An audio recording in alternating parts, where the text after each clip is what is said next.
there it is. I mean, the original PlayStation intro is still the best thing Sony ever did. But that one's pretty badass. And starting with the PS3, they're like, we're just gonna use a weak-ass, generic, safe orchestral sweep when you turn our systems on. And the PlayStation 4 is like, no, we're gonna have, like, weird...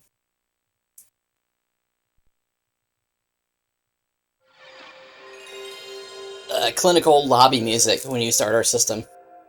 And while it runs. You know, what can you say? Mark Cerny peaked at Sonic 2, and it was all downhill from there.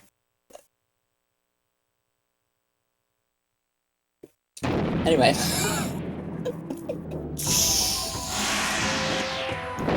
Have I fulfilled my smartass quota within 1 minute of filming? It's Jet Moto!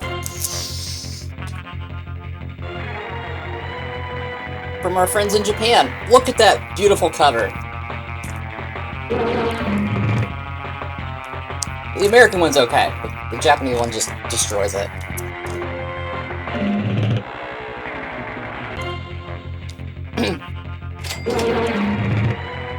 So... Also, just a moment for how much more natural it feels to use circle instead of X to select everything. Just saying. Just to show... Well, okay, let me move the camera real quick. It's master. Okay. Everything else is on default settings. I love this game so much. So I figured, okay, we're in now the halfway point. It was not meant to take this long. But we're at Jet Moto Master Mania, where I defeat the game on Master difficulty with all 20 characters. This will be number 10. The max.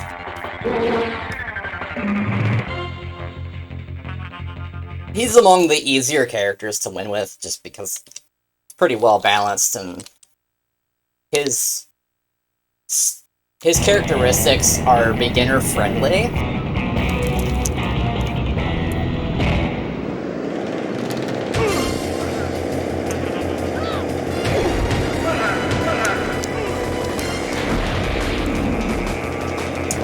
But yeah, you know, as I've already mentioned to a few of my hardcore audience members, it's like, most of this playlist is not meant for my general audience. Like, this is for, like, partially my own sake, for, you know, just like a personal archive to say, like, I did this! Here's the receipts! But also for, like, the super ultra hardcore Jet Moto fans like me, like one of 5 people on Earth that would actually like let this playlist run from start to finish.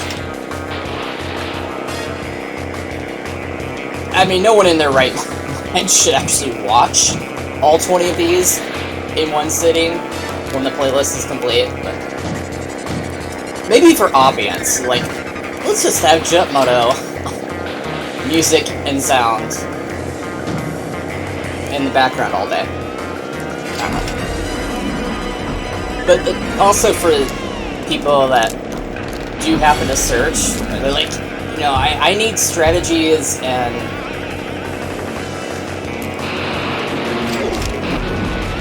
an example of how to play the game with this specific character. So that's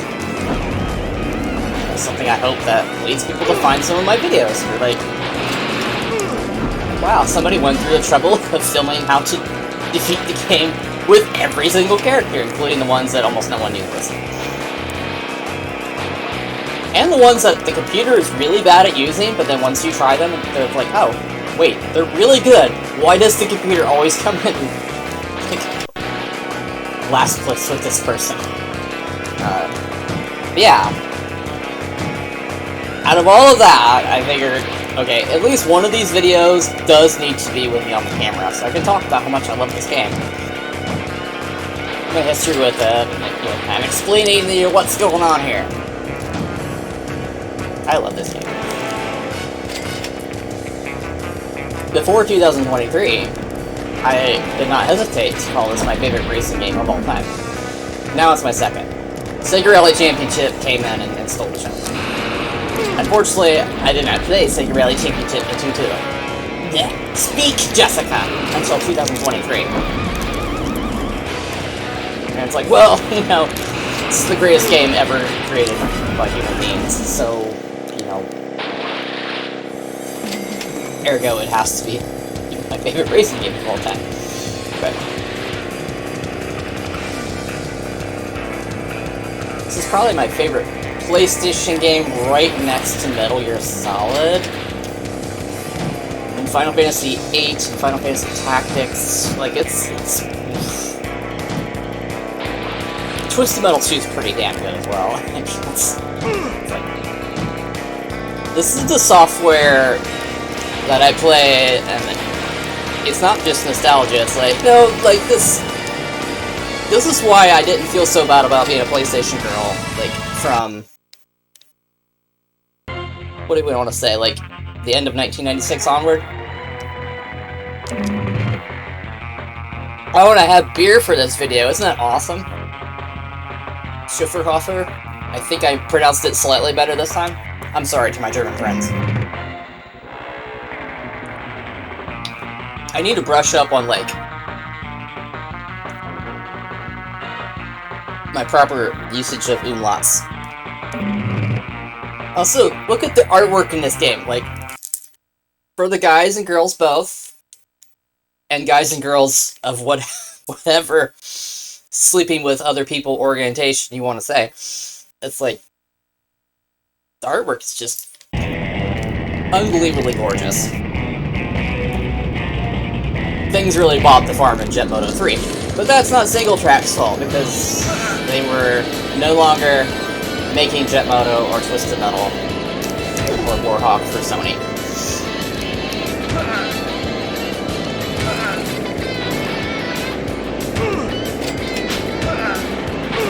Oh dear, oh dear, oh dear.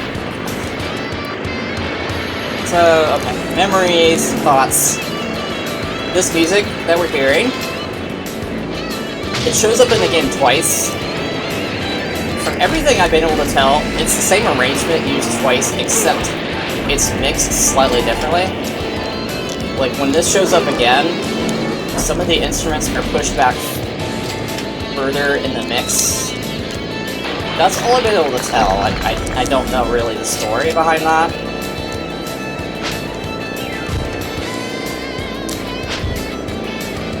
I've warmed up to this music a little bit more because I'm like, okay, you know, not everything that reminds you of terrible American, like, popular country is automatically bad. Like, there's actually some really fun piano and harmonica in this song. The other thing was, like, for the longest time, hearing music like this made me think of, well, I have two really horrible uncles, but just the one most prominently mentioned in my videos that I can't stand. So therefore, anything that reminds me of him, you know, rubs me the wrong way. It's alright.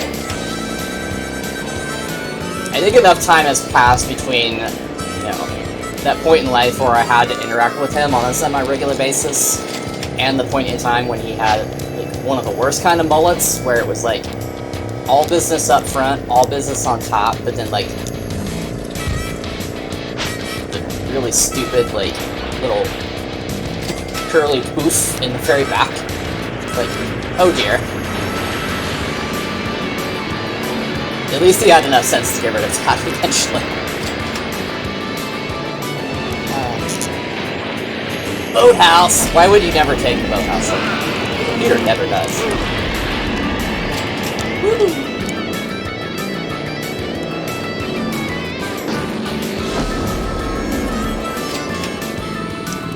I definitely refined my strategies a lot from playing other racing games. Like, I already had this game very well burned into my memory. of how to succeed, but you can see the difference between when I made the earliest videos of this playlist. The oldest one is from like 12 years ago. Like the video where I played as Wild Ride, that's the only one I didn't do on original hardware. It was played on a PlayStation 3. But it still looks and sounds really good. It's one of the... definitely one of the very well emulated games on PlayStation 3.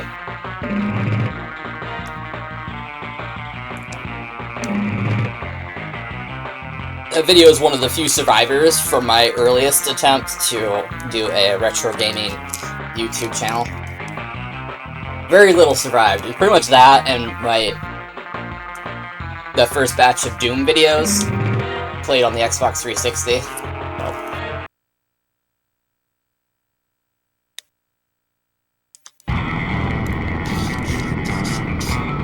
But yeah, just from playing so much Sega Rally alone, like, it has made me a better Jet Moto player.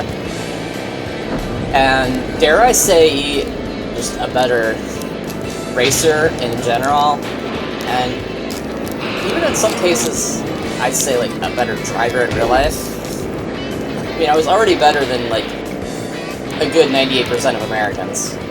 I mean, let's be real, that's setting a pretty low bar, but...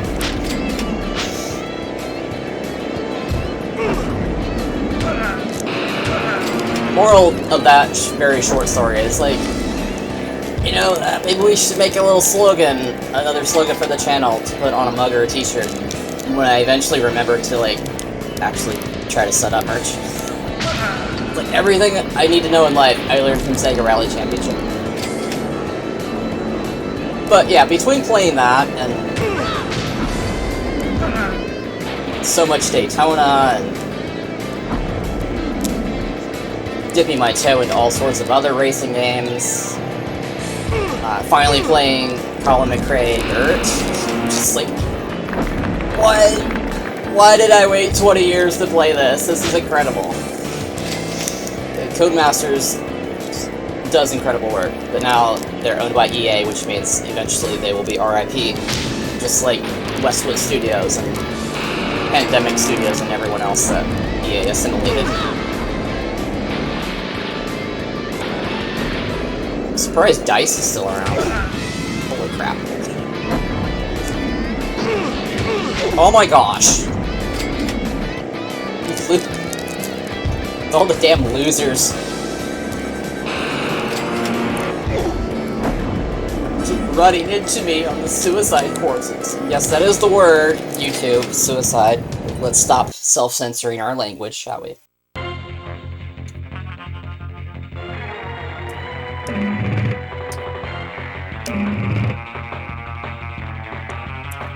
Also, I finally fixed the light, so it took me, like, how many hundreds of videos to finally realize, like, wait a minute. Instead of plugging my light's power source in over there, or over there, use the power distribution unit there that I use to power all the game consoles. Because there's an open slot for USB-powered lights. Because it looks much better when the light is, like, coming from the same direction as, like, the camera's pointed. Or wait. The light is beaming in the direction the camera's facing. That makes more sense? Yes! I'm a professional. And I'm high on life because I'm playing Jet Moto and drinking amazing German beer. And, you know, I'm talking to y'all, like... This video will probably get like 10 views, but you know what? It's fine.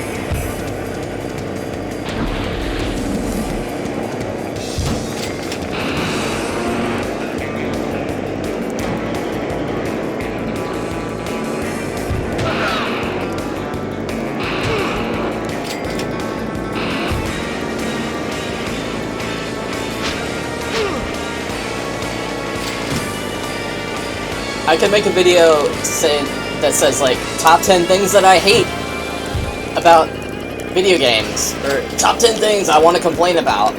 as an entitled brat, and it would probably get like 1,000 views right away, but I'm not doing that.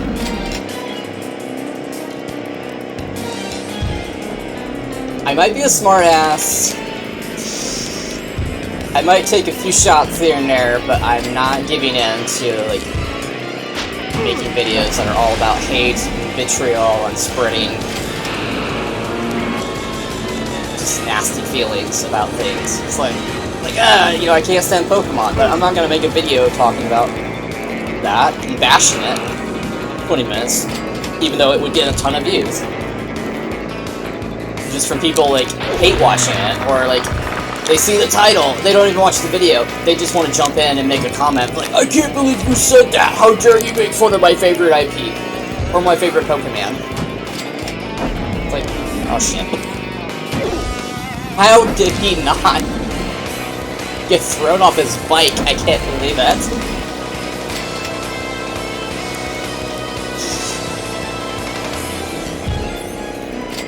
How to survive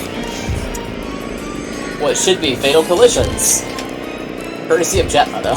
Also put that on a shirt. But it doesn't have the same ring to it as the other things that I have said. Put on a shirt! Like, everything I learned in life, I learned from playing Sega Rally Championship. Or, kill the hit scanners first. It's the only way to be sure. I really like that one. But again, someone would probably be like, you can't use the word kill. You have to, like, come up with a fruit that rhymes with the word kill, and then you're allowed to say it online. Because, well, you know, we can't lose influencer status or monetization, so, you know, we gotta disarm the power of our language and give in to authoritarian censorship in advance. This is why we're in the bad timeline. Well, in 2026. In 2019, things are somewhat more hunky-dory. The good 2019. From Outrun 2019. For those of you who have, like, bypassed the last, like, year's worth of videos that I've made. Ooh, wow, I guess I barely won that one. I didn't realize how close Dakota was.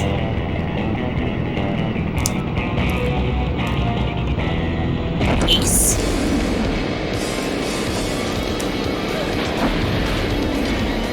And...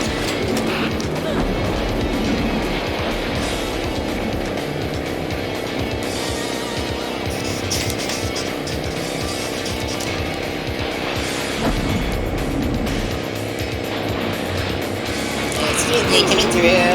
Oh shit.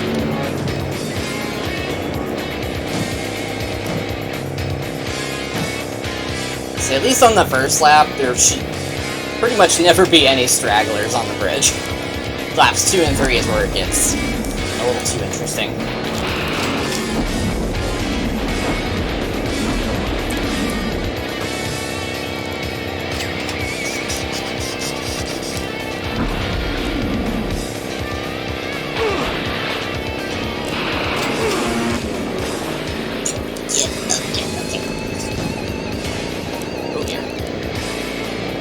Oh dear.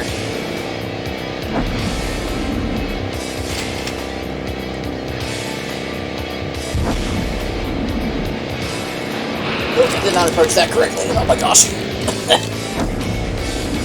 That's the thing about Jet Moto. You have to account for, like, actual, like, three-dimensional, like, characteristics. Like, you have to keep yourself perpendicular to all the surfaces, and they're not all straight, as you can see. Let's just go down here.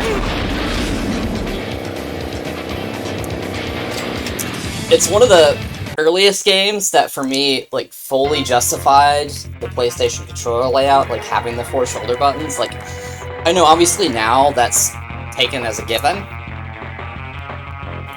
Although, I miss the 6-face button layout. I'm just saying. For some games, it's better, not just tournament fighters, but this is one of those that's like, yeah, you really do want to have, like, the roll button here and your hard turn there, and then you still have a thumb free for, like, switching between acceleration and braking.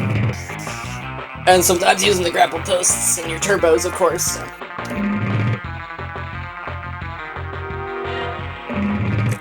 Like, this game, it's totally doable on a Saturn pad, but it'd be a little awkward.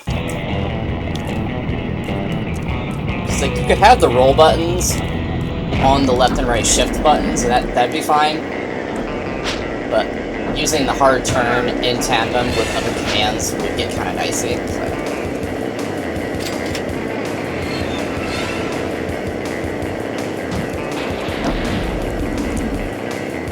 Like, this game and Colony Wars were the first two that really sold me on the PlayStation controller design. It's like, yeah, this is... You'd have a hard time playing these games efficiently with other controller layouts. So.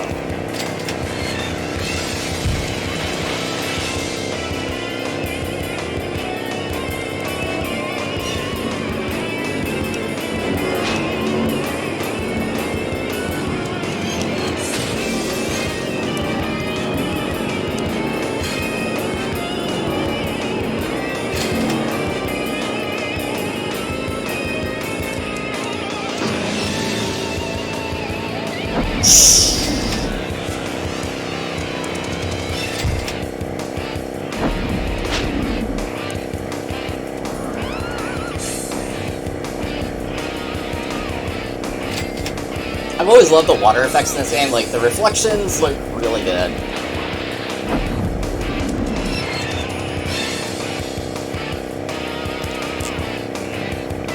It's like, yeah, there's some polygonal terrain here and there. There's some snags, but like generally this is a great looking game and it runs really well.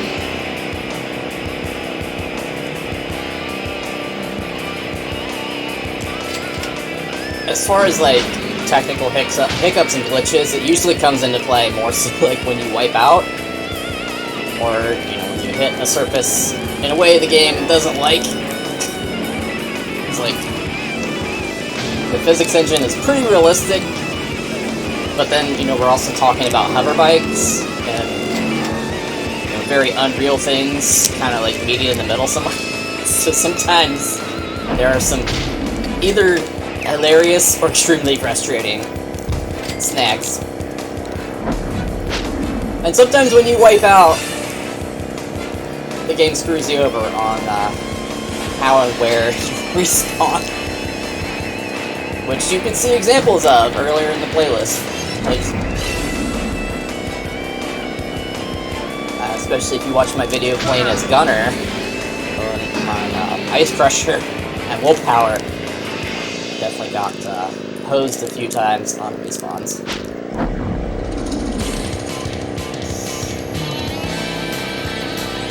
But it's the jank we accept because it's single track and it's amazing.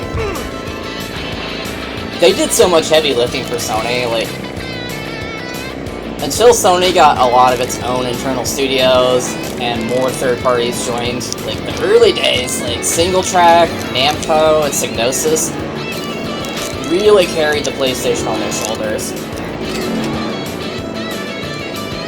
And of course, Electronic Arts was there too, and then like, Sony also was smart enough to have some of their exclusive sports offerings on the table when Sega of America was like, there's no American football for you guys, sorry. People who bought a Saturn. And of course, Nintendo wasn't even at the party yet. So, at least as far as the Nintendo 64 goes. Even then, if you liked sports, or role-playing games, or lots of other genres, like, you weren't going to be taken care of on the Nintendo 64. Especially not in the first couple of years. It's like, it was slim pickings. Like, if you bought an N64 at launch, you had 2 games to choose from. And it was a long time before you saw anything else. Even by third parties, because, Nintendo destroyed their third-party support like almost overnight. So, it's easy to look back now when you can look at the entire N64 catalog and be like, wow, there's so many bangers, so many classics. Like, yeah, but at the time, shit. This track sucks until you get away from the pack. Like, this track is absolutely brutal. Like, almost any kind of collision with other riders will completely destroy what you need to do. And there's almost no safety net of any kind anywhere on the track, so...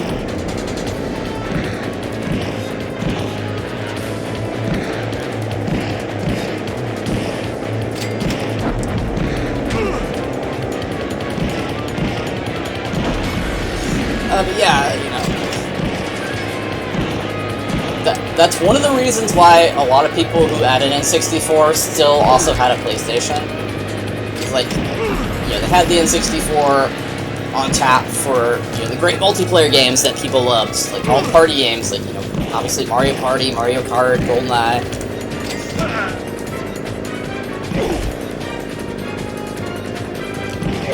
But, you know, in between, like, parties, it was pretty much PlayStation. And poor Saturn. Still going gangbusters in Japan, but in the West, it was already being abandoned by the very people who were supposed to sell it to us.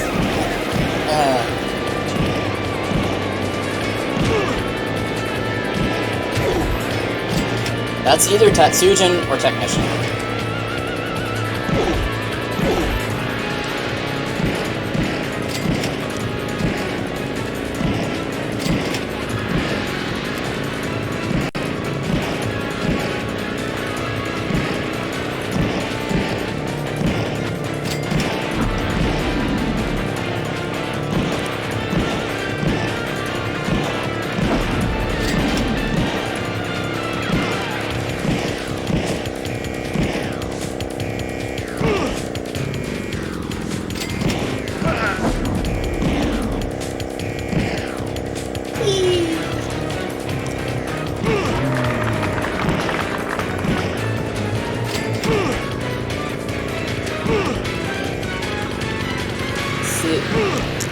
One of the keys to victory is you really don't want to take air, except for those parts where you obviously need to clear a hazard, but like, you'll notice when you start playing on professional and then master difficulty, the computer cheats because basically they're almost always stuck to the track, like they don't take unnecessary air.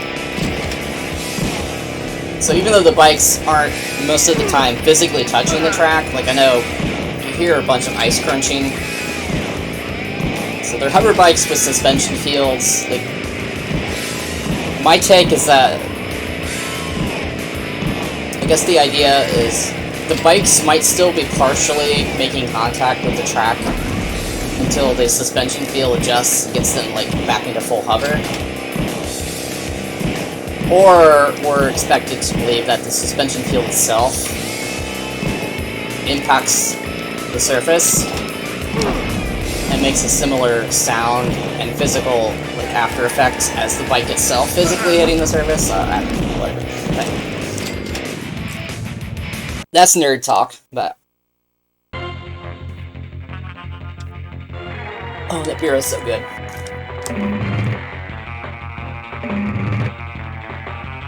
What was I saying?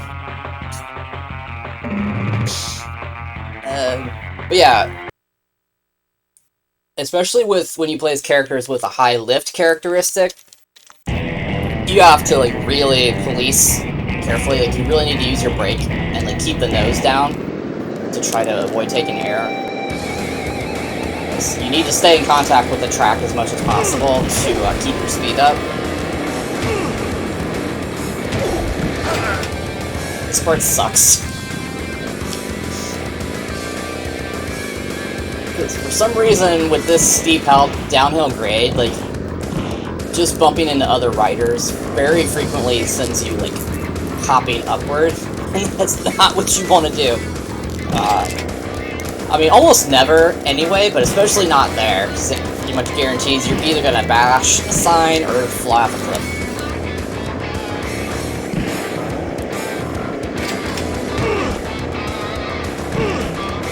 Or sometimes they'll bump into you from behind and ruin your trajectory. Thanks a lot. At least we didn't die, and we got some applause. Yay!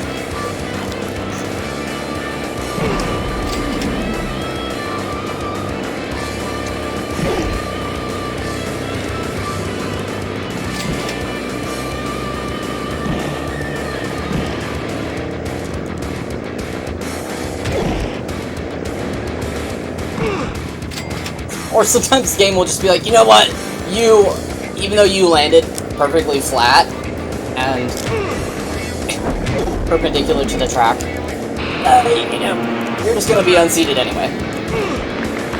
It's like, I smashed into a huge rock at maximum speed on Cliff Diver. It's not unseated, but like right there, like, you know, you landed pretty much exactly the way you're supposed to, but nah.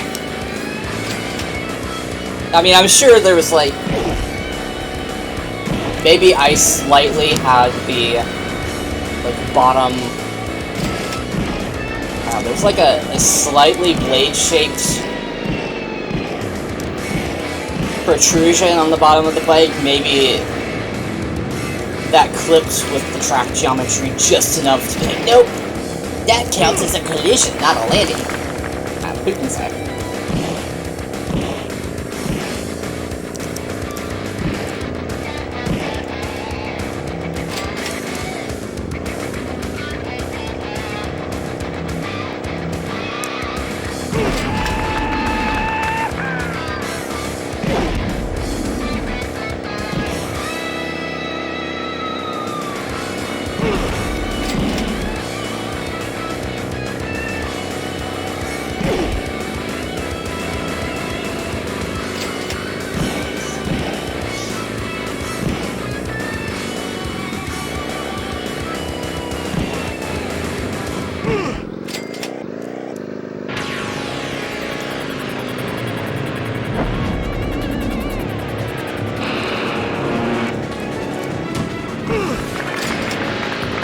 That's right, you better applaud.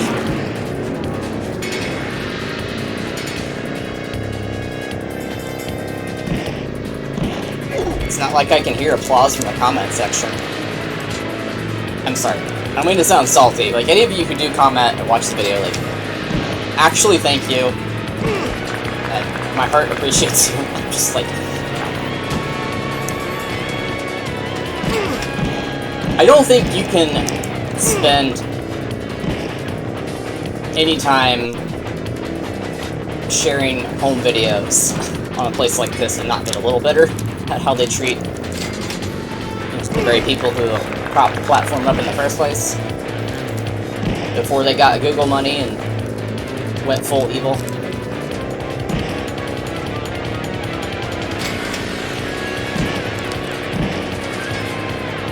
Oh dear.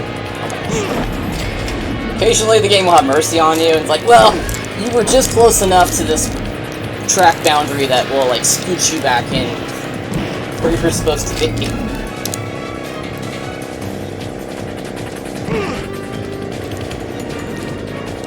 Oh dear. Oh.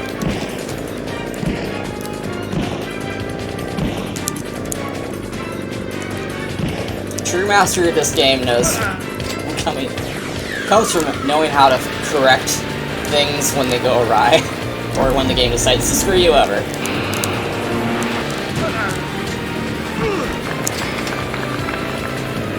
Yay, applause!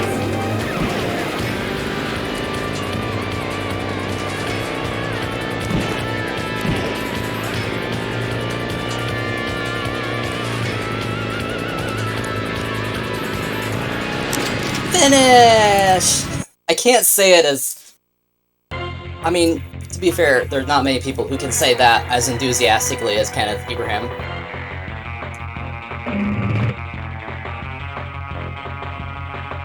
technically, yes, I've clinched a full season victory, but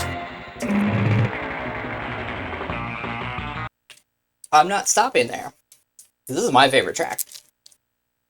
For one thing, it's the one I've spent the most time doing time trials on as a kid.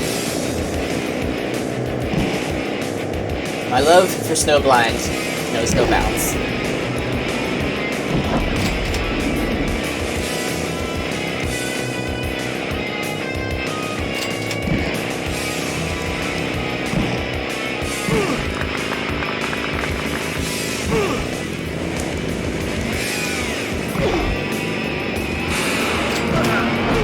Oh dear.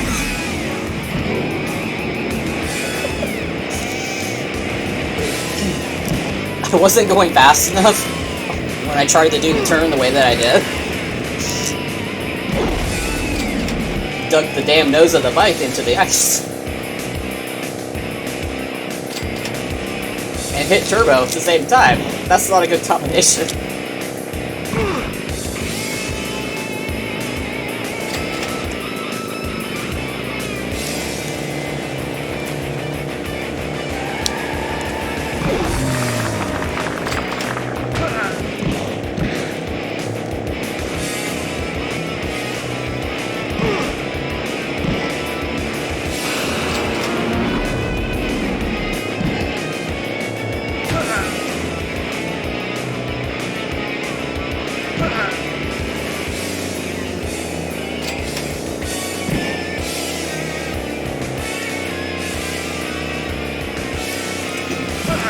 Of course, seasoned PlayStation gamers will know this is also the same song that plays in the first stage of Twisted Metal 2, Quake Zone Rumble. But hey, games were made by the same people. And somehow the music fits both games extremely well. I mean, I consider it, if I had to choose, I'd say it belongs to Jet Moto more, but it's really splitting hairs there.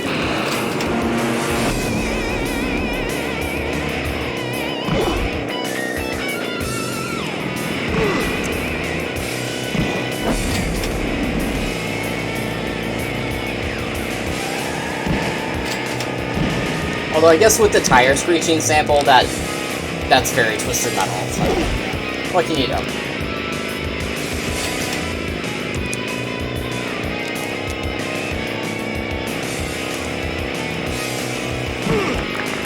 Also, random trivia from my life.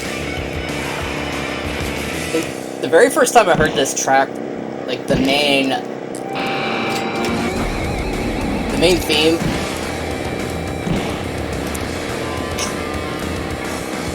it made me think of the Friends theme, but I think it's only because, like, it might be in the same key, and maybe, like, a tiny part of the riff sounded like a little bit of the lead motif in the theme song for Friends, but I could be wrong. So here's the thing about me and music. I'm mainly a drummer. It's more natural for me to think in rhythmic terms than melodic. Like, I can hear a piece of music and tell when something's out of tune, or when something changes key, but, like, if my life depended on it, I couldn't tell you, just from hearing something, like, what the key itself is, or even, a lot of times, what a certain note is. Like, there's certain chords where I'm like, that sounds like a D minor, but, I mean, generally I'm like, you know, I couldn't tell you. And one of my younger cousins is, like, can hear something, like, a couple notes, and he's like, yeah, these are these notes, and it's in this key. I'm like, dude, shut up. Not really, because I love him. It's a sweet person. And has an unbelievably incredible musical talent.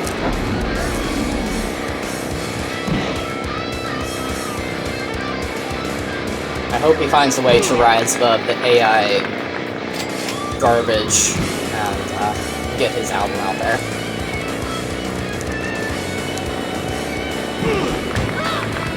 See, I darted to the left to get out of your way. And still, I was trying to be a courteous sportswoman. Who was that? That'd be Irons. Who is really good, by the way, but the computer tends to be awful at using it. Except for getting in my way. Next race, please. We're gonna have a victory lap.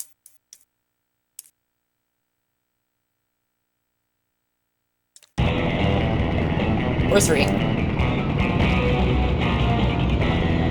Yay! Okay.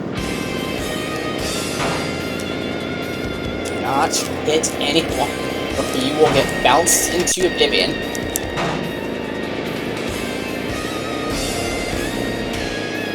This is one of those parts that's rough.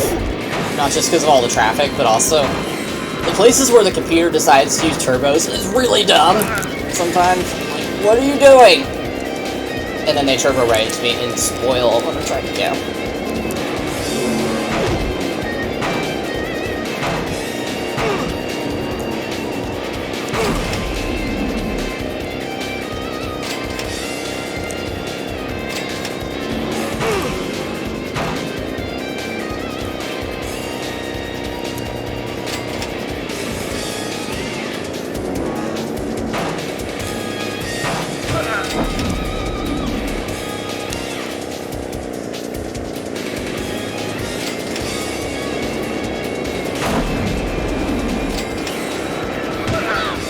Oh dear.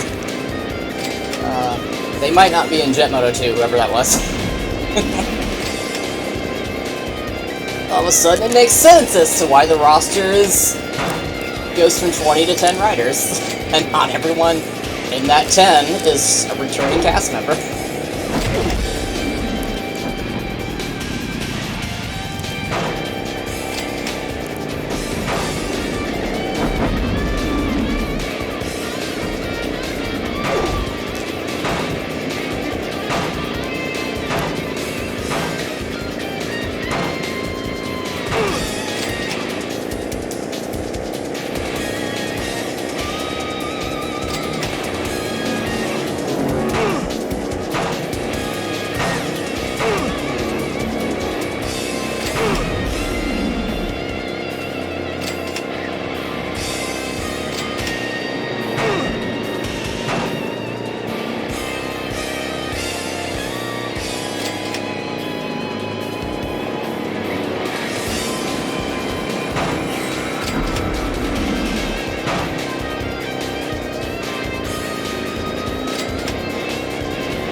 Yay!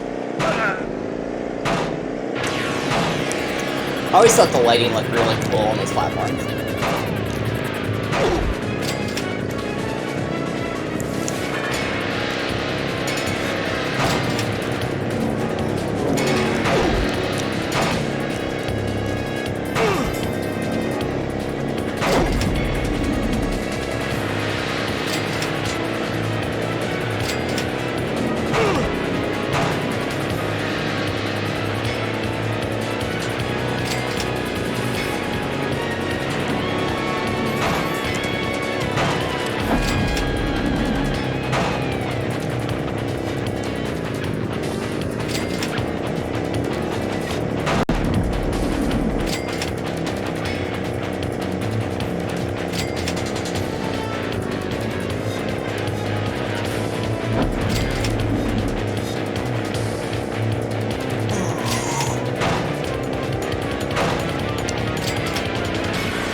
that, ladies, gentlemen, envies, dolphins, and visiting aliens and spirits from other dimensions, that is how you Jet Moto. Badum tish. I'm out of beer. Dang it.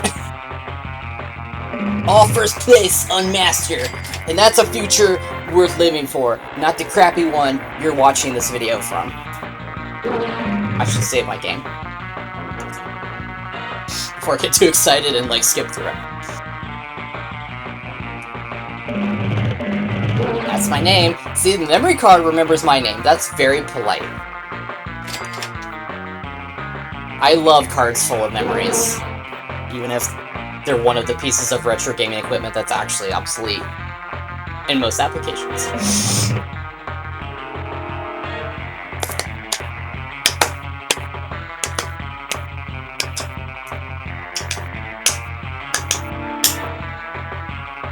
Yay, we're halfway through. I'm going to do Team Axiom next, and I figured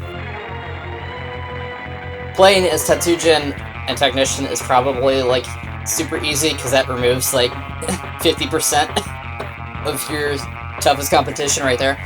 But yeah, I had the best time. I hope you did too. Much loves. Laters.